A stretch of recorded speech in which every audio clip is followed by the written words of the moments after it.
ఇంకా ఇప్పుడు ప్రధానంగా మనం చూసుకుంటే మంగళగిరిలో నారా లోకేష్ గారు స్వయానా చంద్రబాబు నాయుడు గారి కుమారుడు ఒక పక్కన ఉన్నాడు. ఆల్రెడీ ఒకసారి ఓడిపోయి ఉన్నారు. ఈసారి ఎలాగైనా గెలవాలని చెప్పి చూస్తున్నారు. మరో పక్క చూసుకుంటే కనుక పద్మశాలీల ముద్దుబిడ్డ మంగళగిరి యొక్క ఆడపడుచు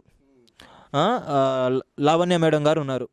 మరి మీరు ఒక పద్మశాలిగా మరి మీకు ఎవరికి వేద్దామని చెప్పి అనుకున్నారు? లోకల్కి వేద్దాం అనుకుంటున్నారా, నాన్ లోకల్కి వేద్దాం అనుకుంటున్నారా? మేము లావణ్య గారికే ఓట్లు వేస్తాం. లావణ్య గారికి వేస్తారంట. ఎందుకంటే మురుడు హనుమంతరావు గారు గతంలో పదవిలో ఉన్నాడు. కమలా గారు పదవిలో ఉంది కొన్నాళ్ళు, మాకు తెలుసు, మా కళ్ళ ముందు జరిగింది. ఇప్పుడు హనుమంతరావు గారి కోళ్ళు ఎమ్మెల్యే గారు గెలవటం మాకు చాలా సంతోషం. ఆమెనే గెలిపిస్తాం. మేమే గెలిపించుకుంటాం. మా ఇంటి ఆడపడుచు కదా, మా వృత్తి తెలుసు కాబట్టి వాళ్ళకి.